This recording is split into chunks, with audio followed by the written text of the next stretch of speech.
کیا وجہ ہے امام حسین علیہ السلام کیوں نانے کا شہر چھوڑ کے مجبور ہو گئے؟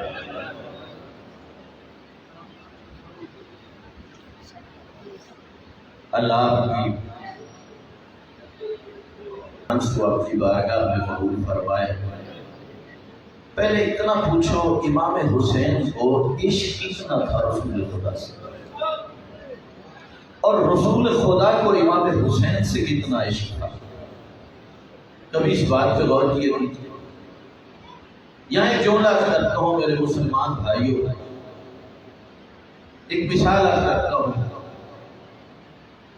ایک بڑی تعداد ہے جو مکہ اور مدینہ جا چکے ہیں، بڑی حسرت ہوتی ہے، اور آپ جانے کا وہ وقت آئے گا جب میں اللہ کے گھر کی زیارت کروں گا، جب میں گنبد خضرا کی زیارت کروں گا۔ ہو گئی حسرت پوری، پہنچ گیا مکہ اور مدینہ، اور میر کارواں بتاتا ہے چند دنوں کے بعد اب مدینے کو چھوڑنا ہے۔ گواہی دے دینا مسلمانوں جو مدینے گئے ہو، جب آخری دن بسوں میں بیٹھتے ہیں، مدینے کی سڑکوں پہ موڑ ہیں، بسیں چلتی ہیں، اور موڑوں کے اعتبار سے حاجی کی صورتحال کیا ہوتی ہے؟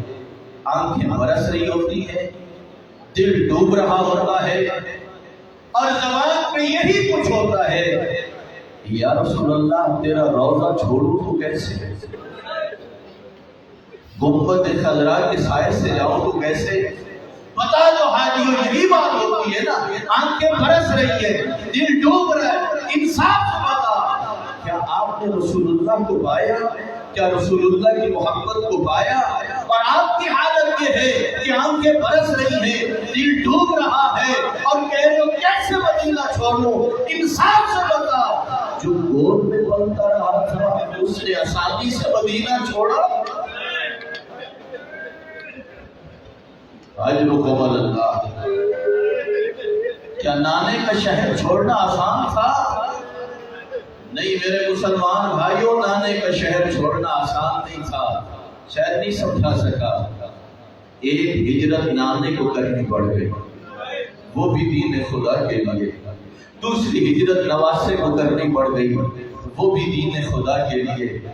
کچھ شباہتیں ہیں، جب نانے نے چھوڑا مکہ، پلٹ پلٹ کے دیکھتے تھے، جب مظلوم کربلا چھوڑ رہے تھے تو مدینے کو پلٹ پلٹ کے دیکھتے تھے۔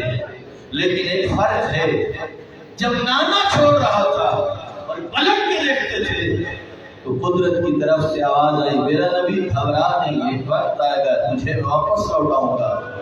لیکن جب حسین مدینے کو چھوڑنا چاہتے ہیں، جسے نانا بتا چکا ہے رضی اللہ عنہ کربلا میں مارا جائے گا، اور جسے ماں بتا چکی ہے، اور جسے بابا بتا چکا ہے، اتنا بتا، اور نانی کا شہر چھوڑے تو کیا کہہ کے چھوڑے؟ آؤ ذرا اور چند جملے سن لیجئے، آؤ پرسہ دے لیجئے، کس کے گھر میں بیٹھے ہو؟ یہ وہ مظلوم ہے جس کی صف ادا کہیں مولا علی بچھاتے ہیں، کہیں ماں زہرا بچھاتی ہے، کہیں اللہ کا نبی بچھاتا ہے۔ جنگ صفین کے لیے جا رہے تھے، کربلا کی زمین سے گزر ہوا، علی مولا زاروں قطار رو رہے تھے۔ ابن عباس نے پوچھ لیا، کہا مولا رونے کی وجہ کیا ہے؟ تو ظاہر کوئی سبب تو نہیں ہے؟ کہا ابن عباس تجھے جو نہیں پتا، میں علم امامت سے جانتا ہوں، یہی زمین ہوگی، میرا حسین ہوگا جو خون و خاک میں الزام ہوگا۔ ابن عباس کے بھی آنسو جاری ہو گئے۔ گویا واقعہ کربلا سے پہلے کربلا میں امام حسین کی مجلس برپا ہو گئی، اور ذکر کرنے والا امیر المومنین ہے۔ آئیے ذرا اور سنیے، کون ہے مظلوم کربلا؟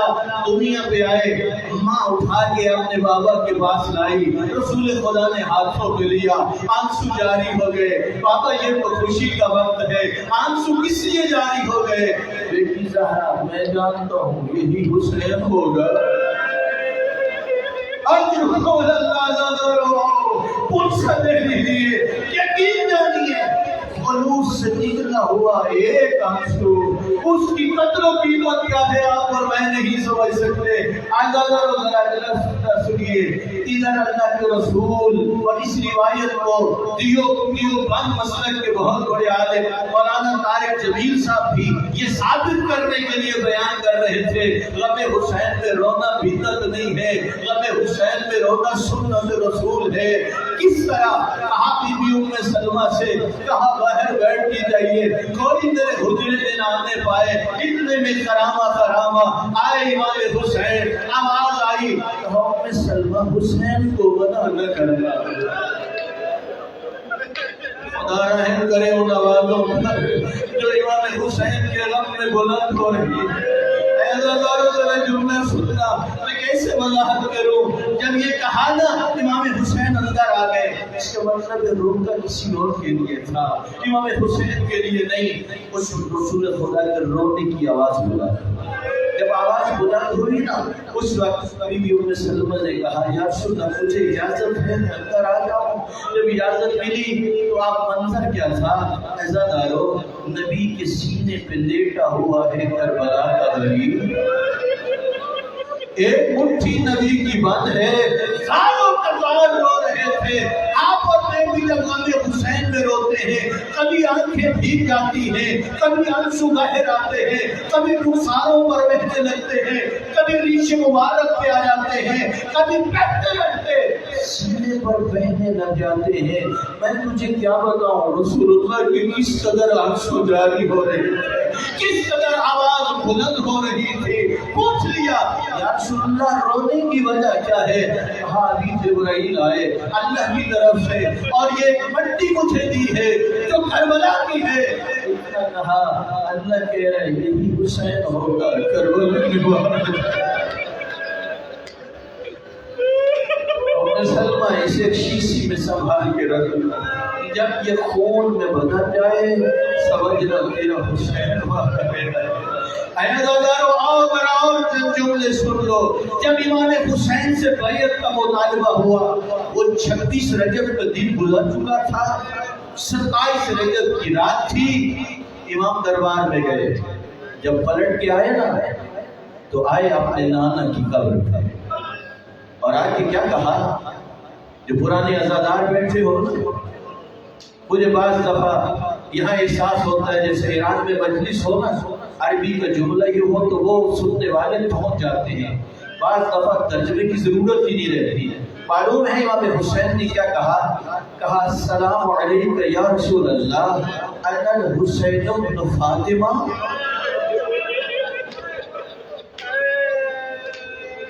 اے اللہ کے رسول میرا سلام ہو، اتنا پوچھتا ہوں۔ پرانے عزادار بیٹھے ہو، یہ بھی تو کہہ سکتے تھے انا ابن علی بن ابی طالب، نہیں کہا انا الحسین بن فاطمہ۔ اے اللہ کے نبی میں فاطمہ کا بیٹا ہوں، فرق ہوتا مطلب فرق دیکھ، میں آپ کا بھی بیٹا ہوں، آپ کی بیٹی کا بھی بیٹا ہوں، وَسِبْتُكَ الَّذِي خَلَقْتَنِي فِي أُمَّتِكَ، نانا میں تو وہی ہوں نا جسے تو نے اپنی یادگار کے طور پہ اپنی امت میں چھوڑا تھا۔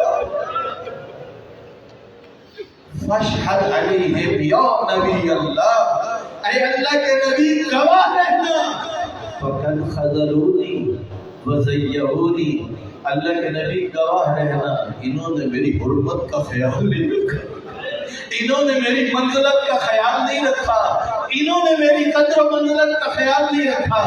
نانا یہ تو وہ دکھ ہے جو تیری خدمت میں عرض کرنا چاہتا ہوں۔ گزر گئی یہ رات 28 رجب کا دن گزرا، جب 28 کی آئی ہے نا رات، پھر آئے ہیں نانا کی قبر پہ۔ پہلے نانا کو خطاب کیا، اب کہا اللہم ان ھذا قبر نبیک محمد وانا ابن بنت نبیک، پروردگار یہ تیرے نبی محمد کی قبر ہے اور میں تیری نبی کی بیٹی کا بیٹا ہوں۔ وقد حضرنی من الامر ما قد علمت،